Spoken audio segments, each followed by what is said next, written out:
Oke, assalamualaikum warahmatullahi wabarakatuh. Selamat siang nih semuanya.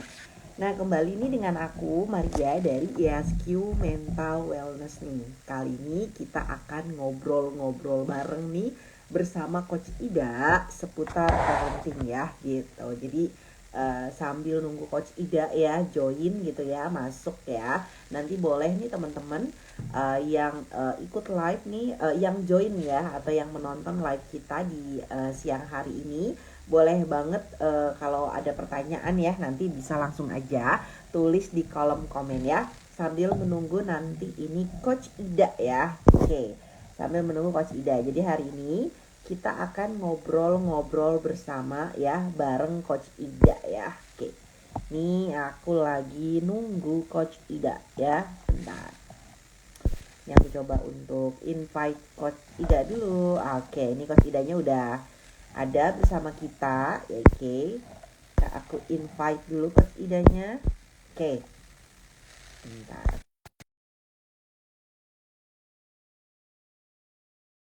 Menunggu ya, ini aku udah invite Coach Ida ya untuk kita ngobrol-ngobrol bareng ya di sesi live Instagram siang hari ini ya. Halo Coach Ida. Oke, ini Coach Idanya sepertinya belum muncul lagi. Oke. Assalamualaikum Coach Ida.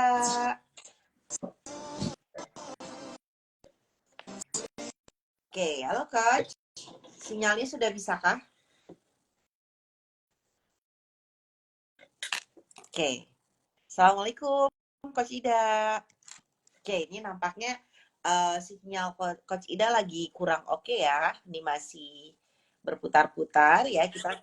Masya Allah, oke. Coach Ida apa kabar? Sinyalnya lagi kurang bagus ya Coach Ida ya di sana ya. Mungkin pakai paket data dulu kali Coach Ida. Mungkin wifi-nya lagi bermasalah nggak?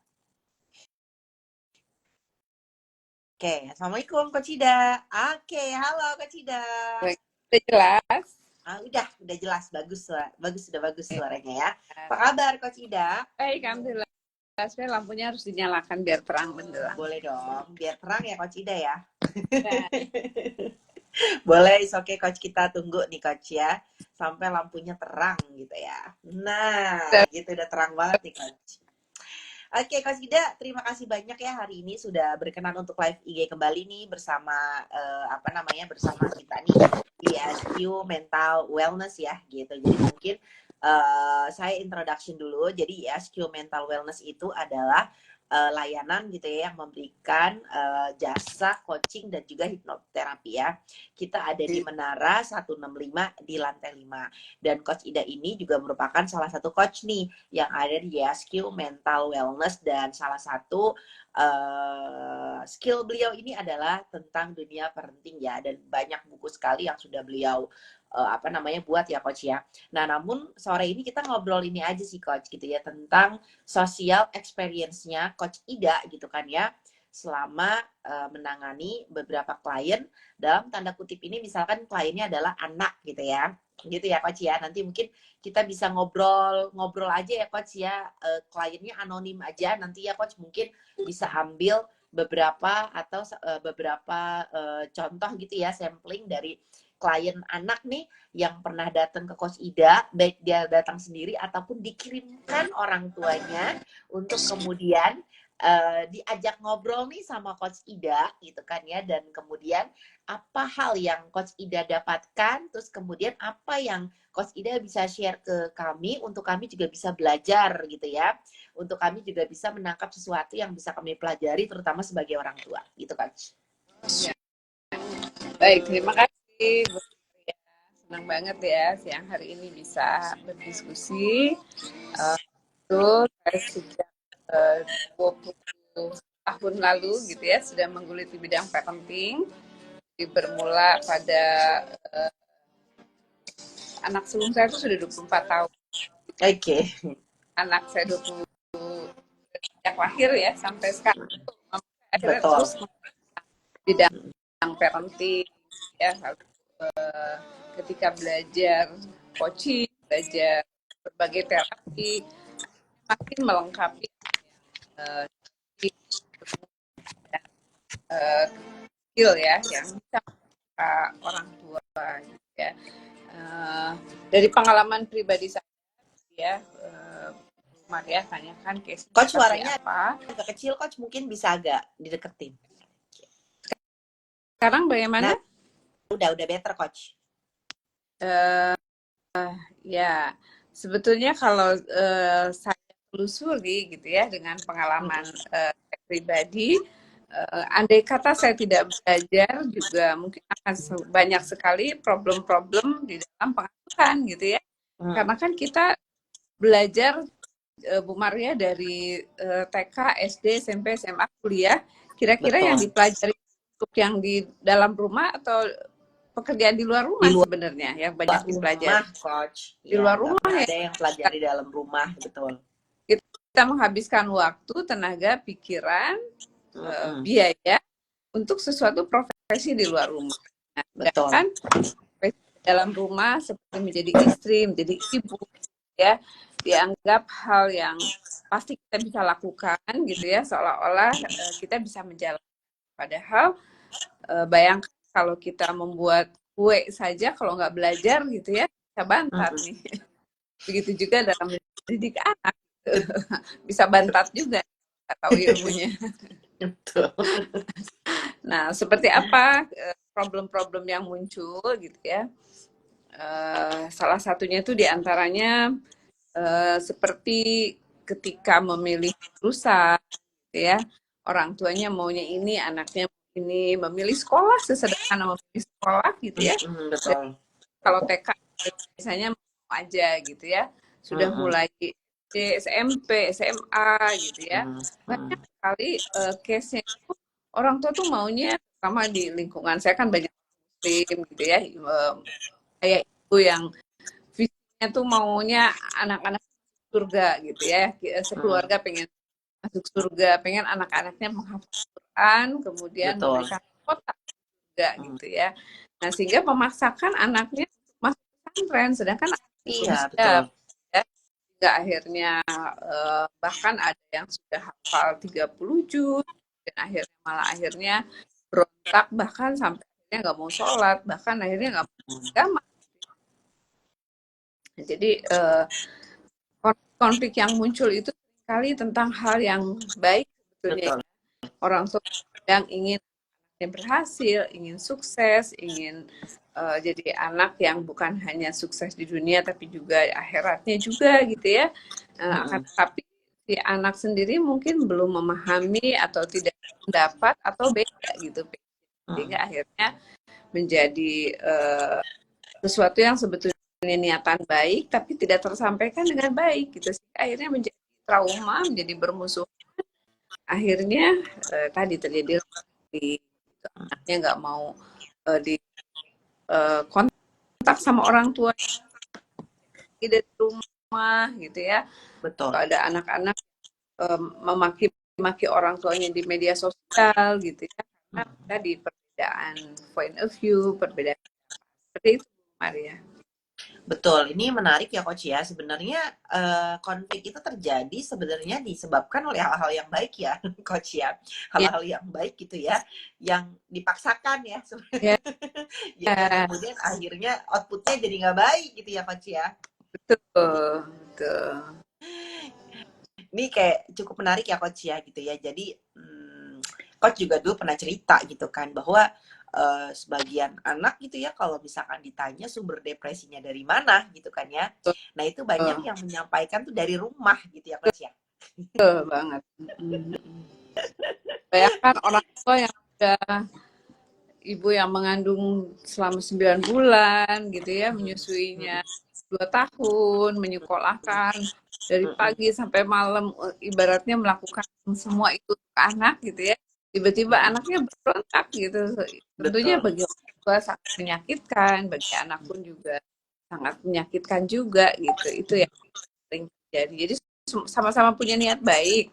Tidak ada anak sama orang tua, tidak ada anak yang baik gitu. Tapi tadi terpicu hal-hal yang dalam penyampaiannya kurang tepat, ya, akhirnya jadilah konflik tadi.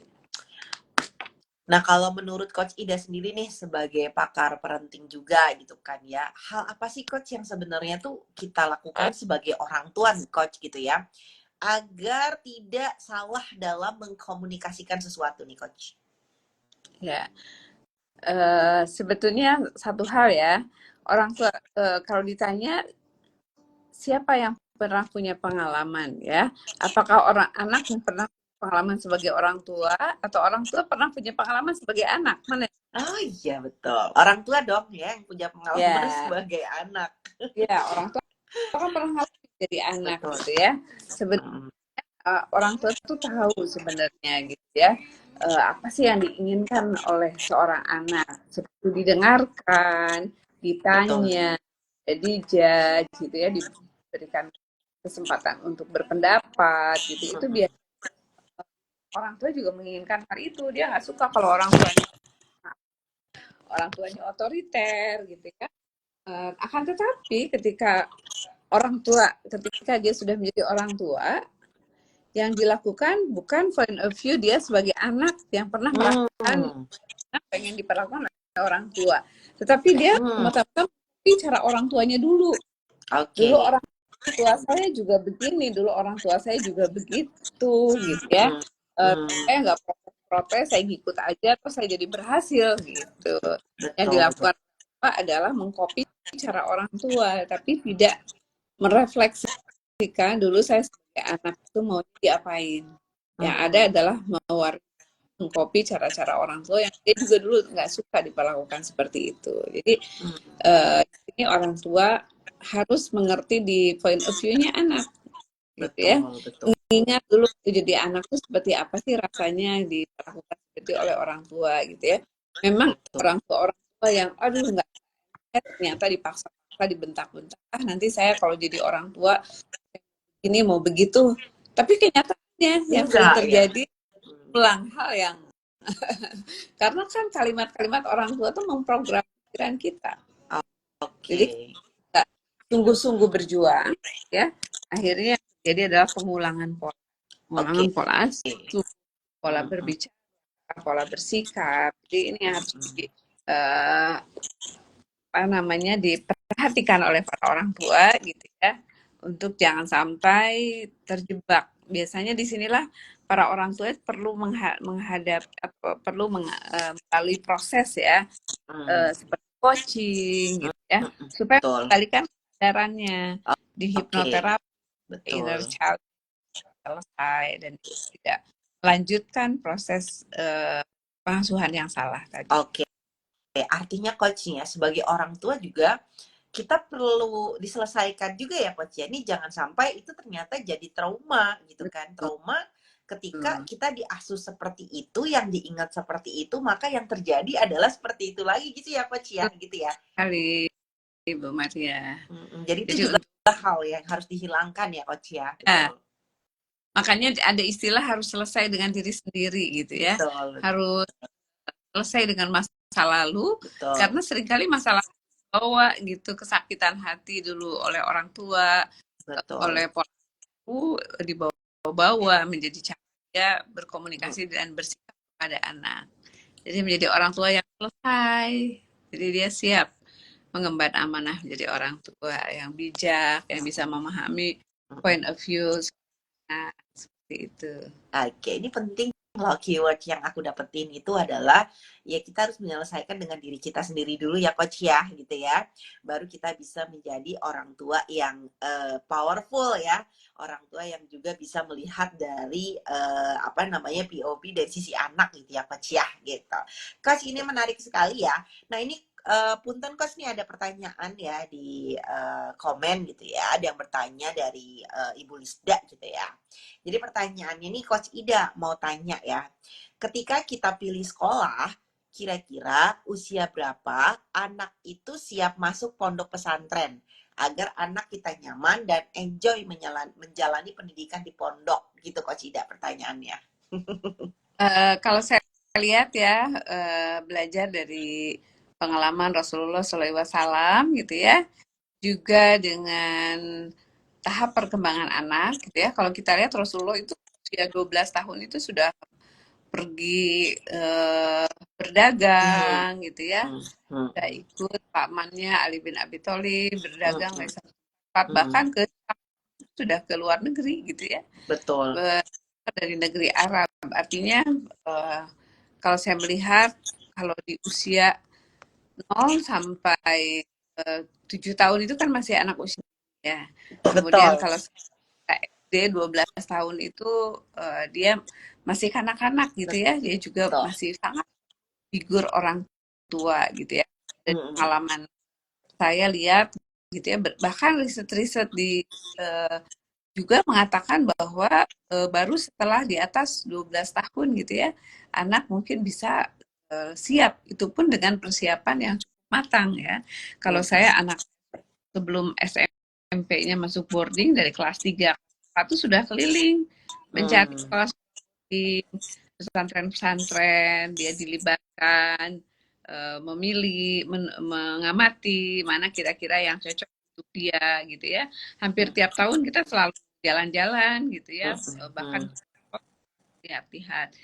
Sehingga ada waktu sekitar 3 tahun untuk anak tuh bersiap-siap dulu gitu, bahwa Hmm. dia akan menempuh yang pendidikan Hmm. SMP-nya di Hmm. boarding ya. Hmm. Kemudian kita juga ajak diskusi dengan orang tua orang tua yang anak-anaknya juga sama-sama mondok gitu ya. Hmm. Betul. Keluarga-keluarga atau teman-teman tuh banyak juga yang menyekolahkan anak-anaknya sejak SMP di boarding atau di Hmm. pesantren seperti itu. Oke, Sampai menarik ya. awalnya anak saya juga nggak mau gitu ya. Oke, gimana Tapi tuh Coach? Mungkin Coach Ida bisa ceritakan pengalaman Coach Ida nih. ya awalnya dia berontak. Aku nggak mau nanti kalau aku pesantren adik aku jadi nggak kenal. Katanya. Waktu Hmm. itu kan adiknya masih bayi.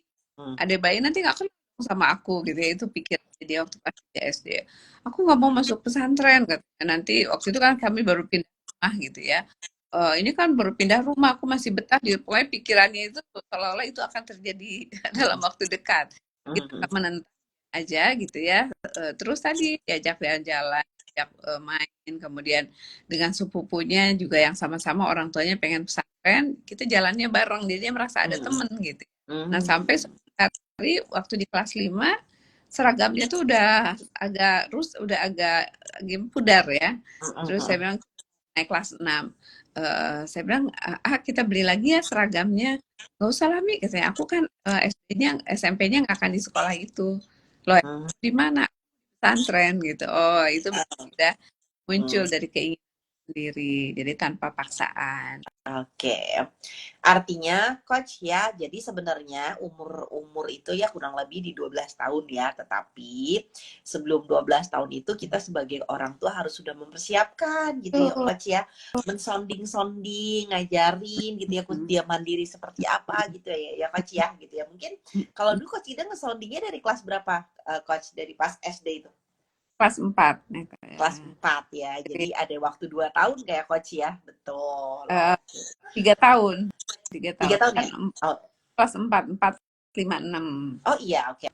Oke, 4. Berarti pas naik kelas pertama naik kelas 4 banget gitu ya Coach ya, baru udah dikasih tahu gitu ya. Oke, ini menarik nih. Kadang-kadang tuh bukan langsung orang tua pengen, terus orang tua langsung juga ngomong hari itu kan anak juga bingung Iya. ya Coach ya gitu. Oke. Hmm. Ini menarik nih dapat sesuatu yang baru nih bahwa untuk memprepare adalah dengan cara seperti itu ya Coach kurang Ya. lebih ya gitu. Anak-anak itu namanya predictable, harus Hmm. bisa terprediksi. Jadi dia setting pikirannya tuh sudah siap gitu, bahwa oh ini saya akan kemana dan tadi diajak dilibatkan, diberi alternatif-alternatif, pilihan-pilihan sehingga dia memilih. Jadi yang kita kita ajak tuh memilih ke sekolah-sekolah yang memang kita setuju gitu ya. Misalnya ada 10 sekolah.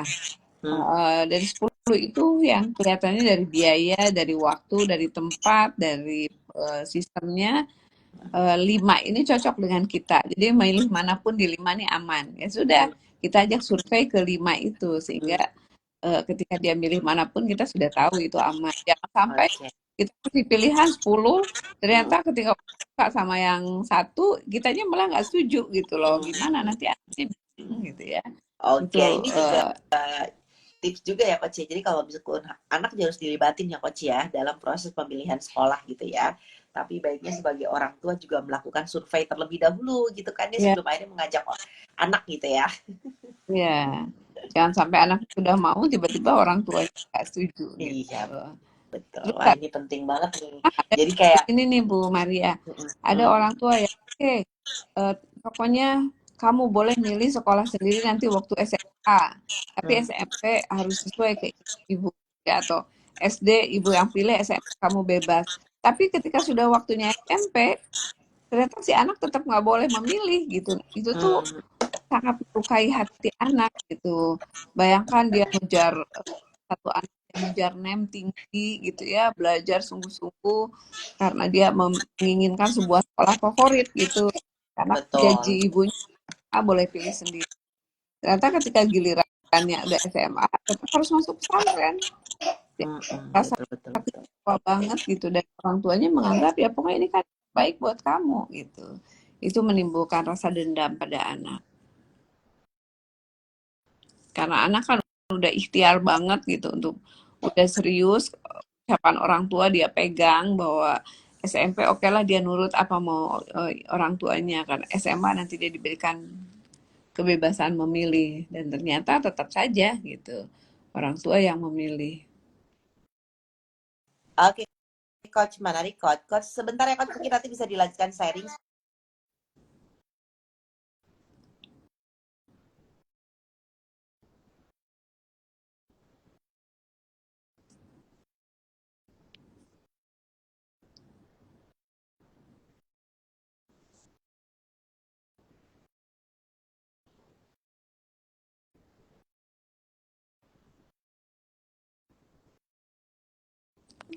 Oke, Coach, nih menarik banget ya Coach ya. Apa namanya? Pengalaman tadi Coach sudah cerita gitu ya. Ternyata sebenarnya itu adalah boleh-boleh aja ya Coach ya. Kita punya keinginan nih anak kita dipesantrenkan gitu kan ya. Tetapi komunikasi tadi ya Coach ya. Tadi Coach tuh mengajarkan banyak hal nih dari pertanyaan dari Bu Lisda ya. Yang pertama adalah dengan mengkomunikasikan itu lebih awal gitu ya Coach ya. Yang kedua adalah dengan mempersiapkan bagaimana tingkat kemandirian si anak juga ya Coach ya gitu. Yang ketiga gitu kan ya, maka kita perlu nih melibatkan anak ketika dalam proses pemilihan sekolah gitu ya Coach ya. Terus kemudian yang paling terpenting juga jangan lupa nih sebelum milih sekolah, kita juga harus survei terlebih dahulu mana kira-kira sekolah yang masuk dalam kriteria kita. Jadi kalau misalkan udah dari segi biaya tadi misalkan, dari segi jarak dan segala macam, baru nih setelah itu kita ajak nih anak kita untuk memilih sekolah mana yang mereka suka. Gitu ya Coach ya? Benar. Oke, wah itu menarik sih Coach. Nah Coach ini pembahasan kan, wah kalau kita ngomongin soal parenting itu kan banyak banget ya Coach ya, case to case-nya ya Coach ya. Ini sebenarnya ini sebenarnya mau ada satu pertanyaan lagi sih Coach sebelum kita akhiri gitu ya Coach ya. Ini banyak banget nih titipan-titipan pertanyaan juga ya Coach ya, yang ditanyain gitu ya. Kayak contoh misalkan, bener gak sih Coach gitu ya, bahwa anak tengah itu sering menerima ketidakadilan dari orang tua nih Coach. Atau ada nggak sih pengalaman dari Coach Ida yang kemudian entah ya coaching gitu kan si anak atau hipnos si anak dan kemudian anak mengatakan hal yang seperti itu mungkin Coach. Ya, ada istilah sindrom anak tengah gitu ya. Biasanya kan Mm-mm. anak sulung itu kan udah ditunggu ibaratnya pertama kali ya, Mm-mm. tumpah semua kasih sayang hati ya. Betul. Nanti ada adiknya, eh, betulnya biasanya orang tua itu juga memperhatikan si adik ini. Mm-mm. Ada adik lagi yang lebih muda lagi gitu ya, yang lebih masih kecil lagi, akhirnya ini ke yang kecil gitu. Nah si anak ini tengah ini merasa terabaikan gitu. Padahal di fase dia usia bayi sebenarnya dapat perhatian juga gitu. Nah itu Mm-mm. sebenarnya bisa dibantu dengan ada komunikasi juga ya. Jadi misalnya nih waktu contohnya saya juga kan 3 anak ya. Mm. Waktu mau lahir pertama itu kan kita sibuk banget ya Betul. cari nama di buku, di internet apa gitu. Dia nanya, Betul. cari nama aku sama nggak kayak gini? Dia bilang gitu. Ya iya, saya bilang sama gitu. Pokoknya hal-hal yang menurut dia kelihatannya sesuatu yang diistimewakan, dia tuh menanyakan gitu, emang dulu aku Hmm. digituin juga ya gitu. Nah, kita ceritain panjang lebar ya, sehingga dia mengcompare, oh iya, dia lupa ya bahwa dulu tuh aku ngalamin hal seperti itu gitu. Jadi sebenarnya banyak diajak cakap-cakap gitu ya, pertanyaan-pertanyaan, perasaan-perasaannya dikonfirmasi, diberikan penjelasan kayak kita, ya asumsinya itu lurus Hmm. gitu.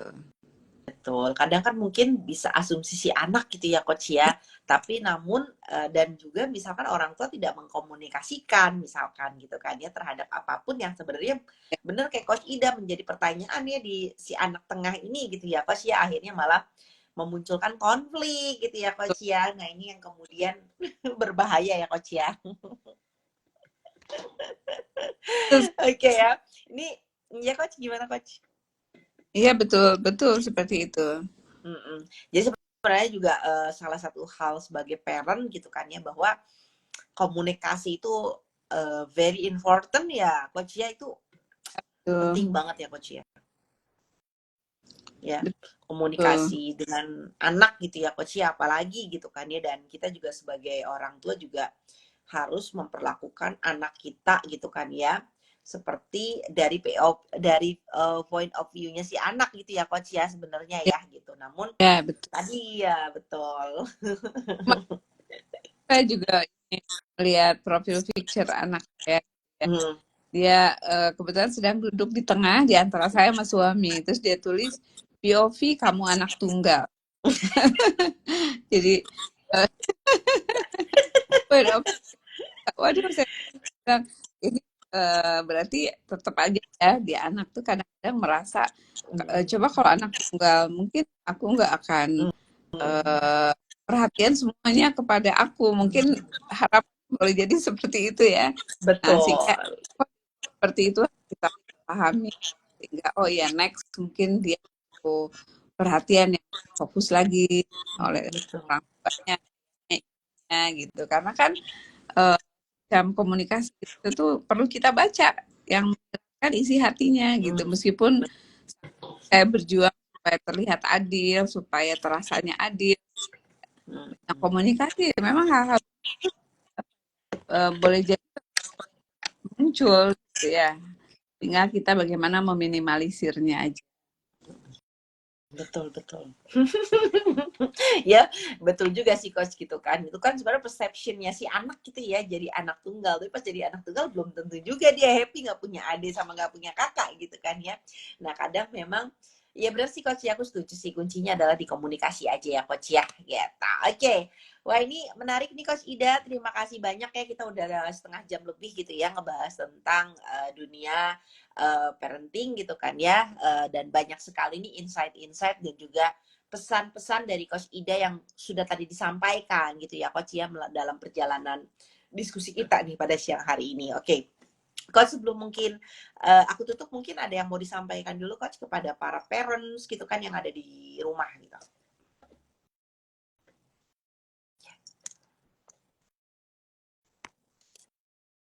Halo Coach.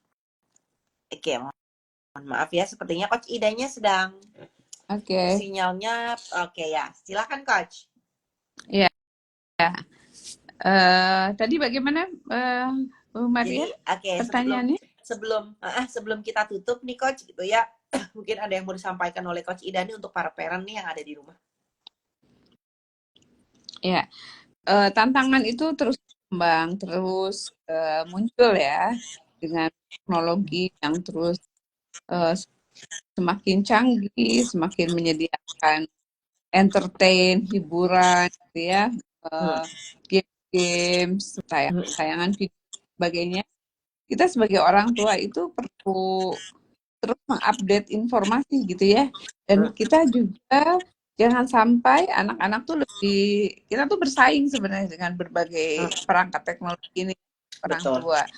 Nah, dulu yang tadinya anak-anak curhat ke orang tua, sekarang di medsos. Dulu kalau ada cerita-cerita pengen curhat, pengen menyampaikan, sekarang temennya sebagai platform gitu ya. Betul, Nah, betul, betul. ketika sedih mencari hiburan, Betul. hiburan orang tuanya sekarang hiburan oleh YouTube, oleh game, ya.